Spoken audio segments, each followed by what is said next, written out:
Mason, Detective Mecka. Good to see you. Okay, what we're doing here today is we're taking a victim statement. This is going to be for case number 51670. That's 51670.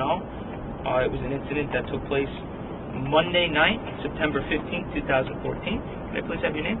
It's Beth Mason, M-A-S-O-N. And the first name? It's actually Elizabeth Mason. Okay, can you spell that out too, please? E-L-I-Z-A-B-E-T-H.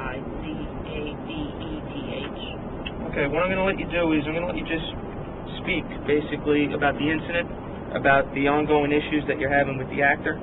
I'm going to give you the forum now, so please. Now, this is approximately sometime after 9 o'clock at night on Monday, and my husband and I were having dinner, and I heard the doorbell ring, but it was ringing multiple times, because at first we were eating dinner, we weren't going to answer the door, and it was ringing a number of times, and I'm like, well, who's that? So I walked down the hall, and we have a double door. We have a door on the outside of the gate, and then I walked down the hall, I could see Mr. Roman Bryce standing at the door. Now, what is your affiliation to him? How do you know him? I know him over the past several years, where he's been actively in my face with cameras and calling names and blogging with other bloggers about me and my family, has been actively spending time with pictures of my daughter and her friends, took pictures at the city council meeting while we were on the dais of kids, and I kept saying, don't take pictures of the kids, and I stood in front of them. So with regard to him, this is something that's been going on for an extended period of time? Correct. Okay, I also have a report here, I believe it was April 2nd. Yes, April 2nd. That was around 8:30 at night. There was another incident that, although you did not file a charge, it did indicate that you had the chance to, and you still do, to file a complaint for harassment against him. So this is definitely an ongoing issue. That's a police documented. Case number 17817, that's case number 17817, at which point you did not move forward with a criminal complaint. So you're having dinner, the bell's ringing repeatedly, you see that it's him, go on. And I say to my husband, as I see him there, I turned and I said his name and said, I'm not answering the door because I don't feel comfortable around him. And my husband said, walking through the door, telling him to get off our property.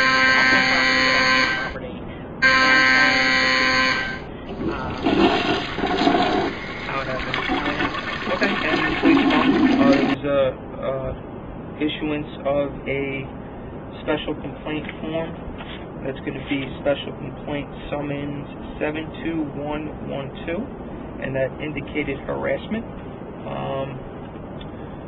Now, he has been told in the past that you don't want to deal with him, that you shouldn't contact him, that he definitely shouldn't be coming to your properties, correct? Correct. Okay. Today, based on the incident that you just spoke about, I want to get into the council meeting, the special council meeting that you guys held on Wednesday. I received a phone call from you earlier in the day in which you stated that there was another incident, that again you felt intimidated, again you felt harassed. Can you explain to me how that came about? We were coming out of a closed session meeting. The council chambers were filling up with residents and kids and stuff for that particular meeting. I was talking with a constituent. There was the bar for the city council dais. I was on the dais, talking across the bar to this constituent with Jerry Laura, our assistant or deputy clerk, standing there. We were having a conversation, and all of a sudden I can see this person come whizzing out of the corner of my eye and take something that was white, I didn't know what it was at the time, as I'm talking, and slap it against my chest, saying something to the effect of, consider yourself dirty, or something like that. I obviously guard with that. And even the constituent I was talking to said, doing that here? You know, it was a little out of, you know, just kind of out of the blue from that standpoint. And unfortunately, that whole evening, he was, you know, becoming more and more aggressive with some other council people, and was told to leave the day of the office, and that sorted out. With regards to, I know your affiliation with him and how you feel around the person. You don't want anything to do with him. Obviously, it's becoming an issue where he can't control himself. It's making you feel intimidated. It's making you feel annoyed. You shouldn't have to be dealing with this. Is what you brought to my attention. You just get into the family. There's a couple of things, because this is something that's been gradually building. First, it started with the whole cyber kind of talk and bullying statements and putting me up as a Nazi, and running videos that, you know, were and so that started, obviously, as an elected official, some of that was over the top, but not to a point that was,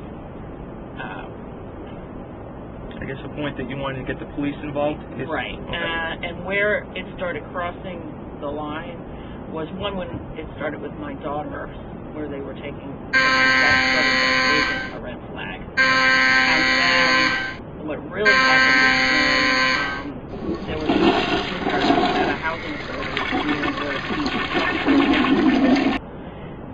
that's the first time that I had known that it had physically, you know, softly touched, however words you want to use.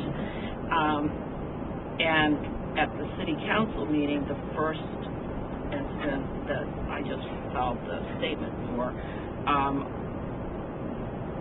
that's when he was literally like so close to me in my face and was following me to the restroom. I had an assistant there, and it got crazy. I actually went back into the council chamber saying he was harassing me.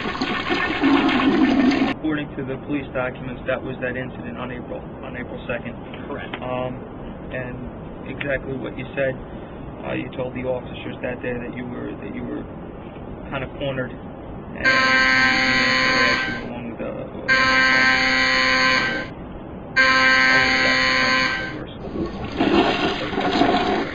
and that was important that you did not respond with a complaint. However, you will bring it to the court's attention when the matter on the 15th and the matter that was just signed today is heard in court. Is there anything else that you feel you want to say? I mean, as a victim? I think that my obvious concern is my family and people around me, because we've watched this in other situations that's similar, where it starts at one level and starts gradually getting worse and worse and worse and worse, and that's where it starts getting to be a big concern. And as an elected official and seeing what all goes on and what's happened in the past, it raises some big concerns. Well, be rest assured that the complaints are signed. This will go to court. This will be used as evidence in court. And that he has been made aware that the situation is, he has complaints signed against him. And that until the court date, that there shouldn't be any further contact. Okay? Ms. Mason, I want to thank you for coming in today. Thank you.